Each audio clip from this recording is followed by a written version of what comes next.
Hello বন্ধুরা, সবাই কেমন আছো? আশা করছি সবাই খুব ভালো আছো। আমিও খুব ভালো আছি। আজকে একটা নতুন ভিডিও নিয়ে চলে এসেছি। তো আজকে তোমরা দেখতেই পাচ্ছ একটা আই থ্রেডিংয়ের ভিডিও আমি প্রথম থেকেই তোমাদেরকে দেখাচ্ছি। তো পুরো ভিডিওর ফার্স্ট আমি বলে দিই। তো আজকের আমি আই থ্রেডিং টু ফেসিয়াল কিভাবে প্রপার স্টেপ বাই স্টেপ করব সেটাই তোমাদের সামনে তুলে ধরবো। ফার্স্টে আমি আইব্রোসটাকে করছিলাম। তো আইব্রোসটা তোমরা দেখতেই পাচ্ছ, খুব একটা হেভি ছিল না। তো একদম ওটা সরু লেন্থের একটা ছিল।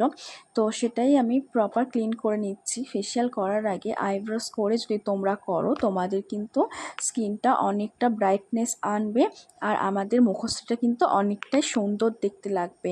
তো সেই জন্য তোমাদেরও বলছি, যদি তোমরা ফেসিয়াল করার আগে আই থ্রেডিংটা করে নাও, কিন্তু তোমাদের খুব ভালো রেজাল্ট দেবে। ইভেন তোমাদের ফেসের স্ট্রাকচারটাই কিন্তু বদলে যাবে। একটা খুব সুন্দর মুখশ্রী তোমাদের ক্রিয়েট হবে। তো তোমরা দেখতেই পাচ্ছ কিভাবে আই থ্রেডিংটা করছি।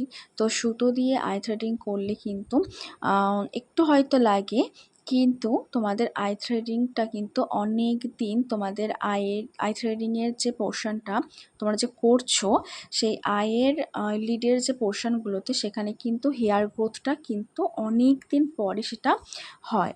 তো সেই জন্যই বলছি। তো তারপর আমার আই থ্রেডিংটা পুরোপুরি প্রপার ওয়েতে কমপ্লিট হয়ে যাওয়ার পর কিন্তু আমি ভিজে টাওয়ালের সাহায্যে ফেসটাকে ভালোভাবে মুছিয়ে কিন্তু একটু আর্দ্র করে নিয়েছিলাম, যাতে স্কিনটা একটু আর্দ্র হওয়ার পর আমি যখন ম্যাসাজ দেব ক্লিনজার দিয়ে, তখন কিন্তু স্কিনটা প্রপার ওয়েতে কিন্তু ওটাকে অ্যাবজর্ব করবে।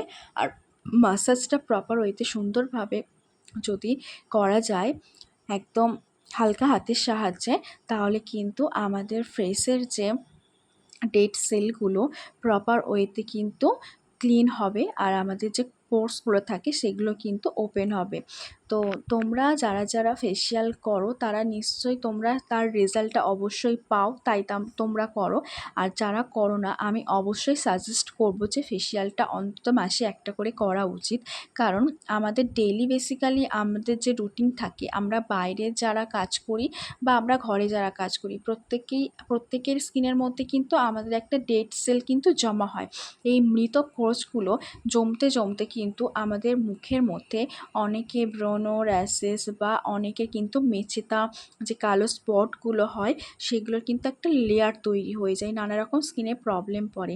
আমরা যেমন নতুন জামা কাপড় পরি, সেটা নতুন যতই হোক, সেটা যদি আমরা কন্টিনিউয়াসলি পরি, সেটার মধ্যে যেমন ময়লা জমার পর কিন্তু সেটা আমাদের কাচার প্রয়োজন হয়, তেমনই আমাদের স্কিনের উপরও একটা কিন্তু রেগুলার বেসিক্যালি আমাদের কিন্তু একটা হালকা লেয়ার পড়তেই থাকে, সে যতই তুমি কেয়ার করো। তাই জন্য ডিপ ক্লিনিংয়ের জন্য কিন্তু ফেসিয়াল অবশ্যই দরকার। তো আমি ক্লিনজিং করে নেওয়ার পর কিন্তু ফেসের মধ্যে ভালো করে স্ক্রাবের সাহায্যে কিন্তু ফেসটাকে ম্যাসাজ করে ক্লিন করছিলাম। তো ক্লিনজিংটা আমাদের ফার্স্ট স্টেপ। সেকেন্ড স্টেপ হচ্ছে স্ক্রাবারটাও কিন্তু ভালোভাবে হালকা হাতের সাহায্যে মাসাজ করলে কিন্তু আমাদের ডেড সেলটা পুরোপুরিভাবে কিন্তু রিকভার হয় ক্লিনজিংয়ের পরে। দেন তোমরা যদি পারো, ক্লিনজিং আর স্ক্রাবিংয়ের পর তোমরা টোনার অ্যাপ্লাই করতে পারো। ইভেন টোনারটা তোমরা ফেস প্যাক লাগানোর পরেও অ্যাপ্লাই করতে পারো, কিন্তু আমি এটা স্ক্রাব ইউজ করার পর আমি অ্যাপ্লাই করলাম এই কারণেই, আমরা যখন স্ক্রাবটা ইউজ করি, ক্লিনজিং আর স্ক্রাব, অলরেডি কিন্তু আমাদের ভিতরের যে কোষগুলো থাকে না, সেগুলো অলরেডি ওপেন হয়ে যায়। তো সেই জন্য আমি ওটাকে টোনারের সাহায্যে লক করেছিলাম। তো তারপর আমি মাসাজ ক্রিমের সাহায্যে ভালোভাবে এটা মাসাজ করেছিলাম। আর আমি পুরো ফেস প্যাক লাগানো পর্যন্ত কিন্তু ভিডিওটা করতে পারিনি, যেহেতু আমার মেমোরি ফুল হয়ে গেছে। তো আমি ছোট্ট এই ভিডিও ক্লিপটা তোমাদের সামনে তুলে ধরলাম। তো তোমাদের কেমন লেগেছে অবশ্যই তোমরা জানিও। তোমরা যদি আমার কথাতে উপকৃত হও সেটাও তোমরা জানিও। আর তোমরা অবশ্যই একটা মাসে ফেসিয়াল নেওয়ার চেষ্টা করো। Thank you so much everyone.